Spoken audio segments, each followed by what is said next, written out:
Have you ever wondered what the world was like before the year 010101? Before there were calendars or clocks, how did people measure time? How did they know when to sow and harvest crops? There was a time in human history when there were no dates, no months, no years. And yet some people knew which days were auspicious and which were ominous. Have you ever wondered why a year has 365 days and why there are 12 months in a year? The answer isn't simple. It lies in science and the roots of ancient civilizations.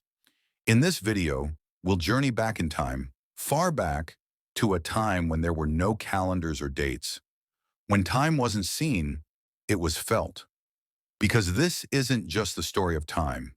It's the story of human imagination, consciousness, and existence. A word of caution. What you're about to learn in this video might completely change the way you perceive time today. Hello friends, I'm Sham Tomar, and I welcome you to this video. One question that even historians and scientists can't fully answer isn't, when did humans invent the clock? But how did time function before the clock existed? Imagine waking up in a world with no dates, no Mondays, no New Year, and no clocks or calendars. You don't know what day it is, or even what year. What would that world be like? How would you plan a journey or a meeting? When would you celebrate your birthday or New Year's Day? How would you decide when to celebrate festivals? But when you look around, you see people still living, sowing crops, making predictions, setting dates for war. So how did people understand time when even 1st January, year one didn't exist? They had no digital watches and yet they knew when to celebrate festivals. How? Did they talk to the stars? Or was there some mysterious method they used to capture time? Some believe our ancestors possessed a secret knowledge, lost over time. Can we rediscover that lost wisdom? Have you ever felt that the ticking of a clock is actually a cage for your soul? We think we measure time, but what if the truth is that time measures us? We assume time began on 1st January, year one, but that was merely the moment humans tried to bind it. Time had long existed before that, breathing, flowing, unknown in language.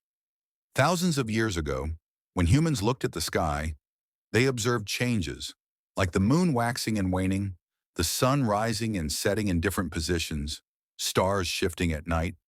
These weren't random. They were perceptions of time. For the first time, humans tried to recognize and understand time, but they needed a way to bind it, a method to touch, stabilize, and follow time. That was the beginning of humanity's first time machine, what we now call the clock. But it wasn't made of metal or gears. It was made of stone. You might wonder, how can stone measure time? The answer is even stranger.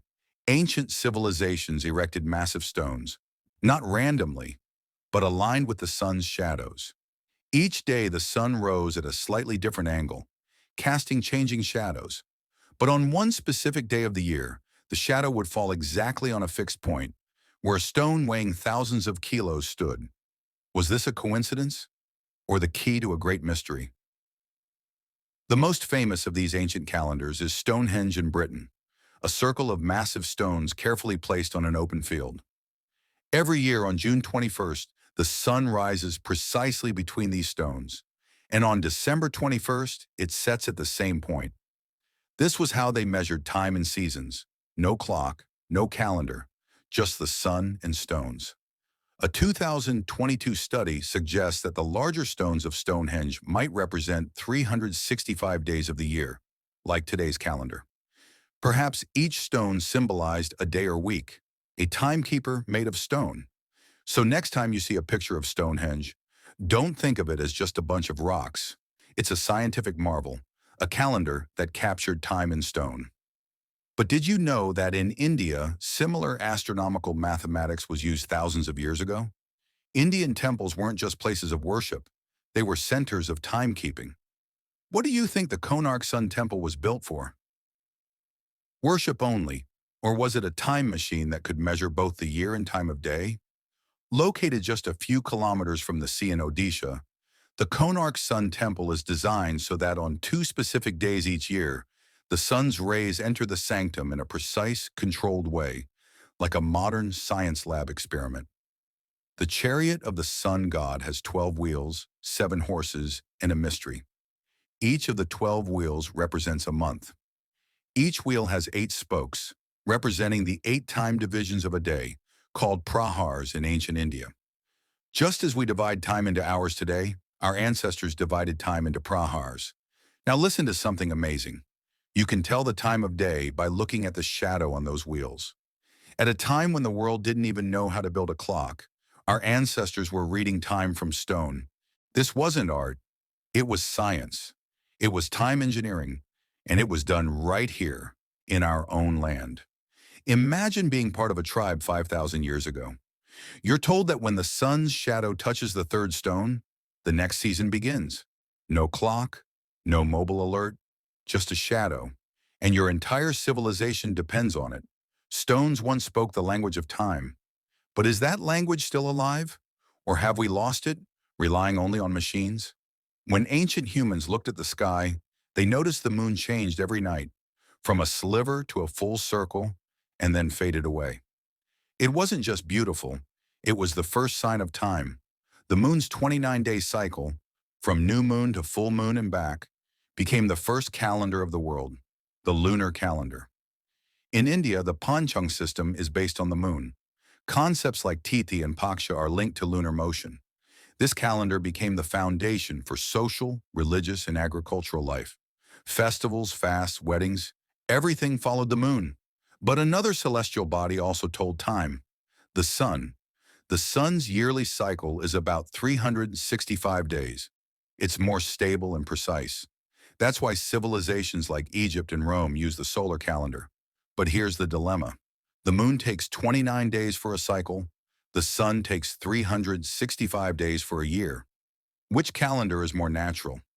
India found a balance between both. A lunisolar calendar, which adds an extra month every 32.5 months to align lunar and solar years. This is known as Adhik Maas. Ancient scholars used astronomical calculations to manage this. Today, for global trade and technology, a solar calendar is essential. But spiritually and culturally, we still follow the moon. That's why Holi, Diwali, and other festivals are still based on lunar dates. When the West struggled to define months and years, India's sages were measuring time in yugas, burning eras. They understood that time isn't linear, it's cyclical.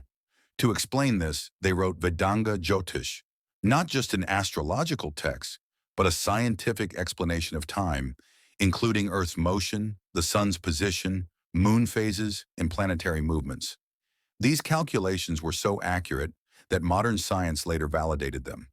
For ancient Indian sages, time wasn't just a moment, it was a flow of energy. Today, when we look at the clock, we see a number. But when they looked at the sky, they saw a rhythm of birth, death, and rebirth. Today, we celebrate New Year's with fireworks. On January 1st, we count down and start a new cycle. But have you ever asked where this date came from? In 46 BCE, 46 years before year 1, Julius Caesar noticed the Roman calendar was in chaos. Agricultural and religious timings were misaligned. To fix this, he introduced the Julian calendar with 365 days and a leap year every 4 years. But when to begin this calendar? Strangely, there was no year 0. The Julian calendar started from 1st January year 1, considered the birth year of Jesus Christ. But historical records suggest Jesus was born 4 to 6 years earlier. Was it just a religious assumption that became the global calendar? For centuries, the Julian calendar was followed. But after 1,500 years, it was 10 days off.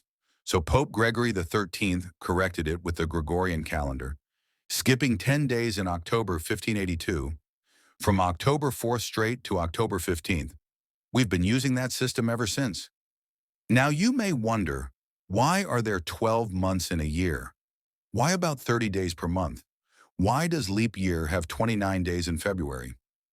As we've seen, the answer lies in the motion of the sun, moon, and Earth. Earth rotates once every 24 hours, a day. The moon takes about 29 days to orbit Earth, thus a month.